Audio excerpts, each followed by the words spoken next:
Hello guys, it's Nikita. Welcome back in Day to Shine. In today's video, we are going to talk about in the chapter 2 of Honeycomb, and the chapter name is A Gift of Chappals, and the part number 2 and the part तो हमने last part 1 में देखा था कि एक आवाज सुनाई देती है, वो आवाज होती है लाली की।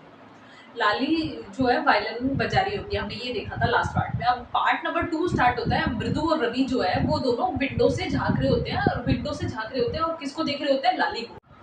लाली जो है वो वहाँ पे बड़े अजीब तरीके से बैठी हुई थी कि उसके एक हाथ बाहर निकला हुआ था कोनी, और जो उसके हेडमास्टर थे वो उसके सामने बैठे हुए थे और वो उसे वायलिन बनाना सिखा रहे थे। हेडमास्टर का जो सर था वो ऊपर से पूरा गंजा था और पीछे की तरफ झालर की तरह बाल लटके हुए थे और वो पूरे काले थे।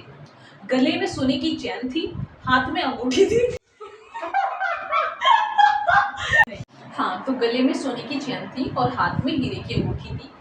और जब वो वायलिन बजा रहे थे तो ऊपर नीचे कर रहे थे तो वो बहुत शाइन कर रही थी और दोनों सुर लगा रहे थे। सबसे पहले हेडमास्टर ने सुर लगाया, फिर लाली सुर लगा रही थी, मतलब वो उसको लर्न कर रही थी कॉपी करने के लिए। तो हेडमास्टर सुर लगाते तो वो बहुत ही स्मूथ वाला जाता, पर जो लाली लगाती वो बार बार पटरी ट्रैक से उतर जाता, मतलब सही नहीं लग पा रहा था। तो एक आवाज आती है, अम्मा कहती है रवि को कि इस भिखारी को भगा दो, 2 हफ्तों से ये यहीं आ रहा है, अब इसे दूसरा घर ढूंढ लेना चाहिए। तो जैसे ही बच्चे भिखारी को बोलते हैं तो भिखारी की आंखें बड़ी बड़ी हो जाती है और बोलते हैं कि यहाँ की औरतें बहुत अच्छी हैं, मुझे विश्वास नहीं होता कि वो ऐसा बोल रही है। तो अम्मा की अंदर से आवाज आती है, रवि से बोल दो कि खाने के लिए कुछ भी नहीं है, और भिखारी के पेट से गुड़गुड़ की आवाज आ रही होती है। तो भिखारी जा रहा होता है तो रुको और मन्नी चिल्ला के बोलती है कि यहाँ दोबारा कभी वापस मत आना। तो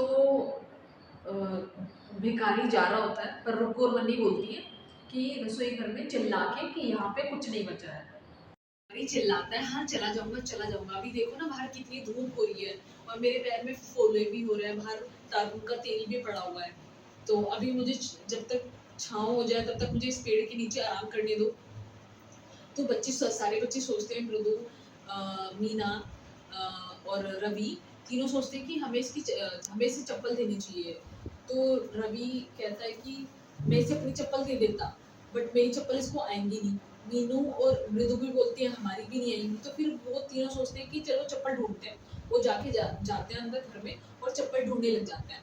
तो बरामदे में उन्हें सबसे पहले चप्पल दिखती है, जो कि भद्दी थी पर मजबूत चप्पलें दिखती हैं और साइज भी ठीक होता है। तो वो रवि क्या करता है, उन चप्पलों को उठाता है और मृदु और मीना डरती डरती उसके पीछे जाती हैं और वो चप्पलें वो भिखारी को ऑफर करता है, ये लो और चले जाओ यहाँ से, कभी मत दिखना।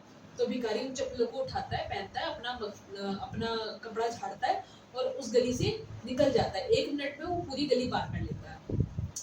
फिर हेडमास्टर जब लर्निंग सिखा रहे थे लाली को, तो वो बाहर आते हैं और वो चप्पल ढूंढते हैं बरामदे में। तो पता चलती है उनकी चप्पलें गायब है। तो लाली को बुलाते हैं, हेडमास्टर बुलाते हैं कि लाली बेटी, मैंने अपनी चप्पल यहाँ उतारी थी, वो कहाँ गई? मेरे को याद है मैंने यहीं उतारी थी। तो सब लोग ढूंढते हैं। तो रवि, मीना और मृदु सब ढूंढने लगते हैं। तो फिर डरते डरते मृदु जो होती है वो सोचती है कि अगर हम भिखारी के बारे में बताएंगे कि उसके पैरों में फफोले हो रहे, तो शायद हम पे इतना गुस्सा ना करे, और वो बता देती है ये बात। तो जैसी वो बताती है तो पाती और उनकी तापी बहुत ज़्यादा गुस्सा करते हैं उनके ऊपर। रिकू भी उनके ऊपर गुस्सा करती है, जो कि उनकी आंटी होती है। तो फिर जब उन्हें पता चलता है तो वो अपने मामा की चप्पल दे देते हैं हेडमास्टर को। हेडमास्टर जो कि बोलता है कि वो मेरी पूरी सैलरी की चप्पलें थी।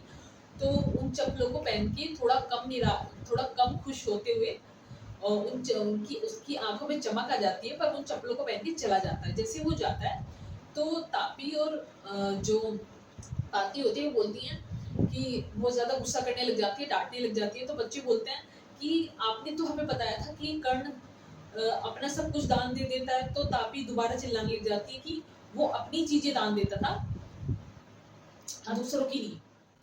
तो कर्ण कौन होता है? कर्ण जो होता है वो एक कैरेक्टर होता है महाभारत का। जो कि जाना जाता था उसके दान के लिए। वो बहुत बड़ा दानी था, मतलब वो हर दिन दान करता था। ये कहानी उनकी पाती ने सुनाई थी और वो यही कहानी बताते हुए अपनी पाती को बोलते हैं कि वो तो इतना बड़ा दानी था तो हम क्यों नहीं दे सकते, मतलब ऐसे करके। तो उनकी दादी बोलती है कि उसने अपनी सारी चीजें दान करी थी, अपने सोने के कुंडल, अपना कवच, ना कि दूसरों के। तो रवि बोलता है मेरी चप्पल आती नहीं, इसलिए मैंने वो चप्पलें दे दी। तो दादी अब और गुस्से में लाल हो जाती है उसकी पाती। फिर वो बोलती है कि अब जब शाम को मामा आएंगे तो मैं उनको क्या चप्पलें दूंगी। और तुम ये सारी बातें कहाँ से सीखते हो, तुम्हारे दिमाग में कहाँ से आती है, और मैं कहाँ से दूंगी। यही था the end of this story कि चप्पलें गायब हो गई, जो लास्ट में उनके मामा के पास चप्पल नहीं बची। शायद यही एंड हो। And thank you so much for watching me this video up to the very end. And if you want to more videos, so let me down the comment section. And bye bye till now. And be happy, spread happiness.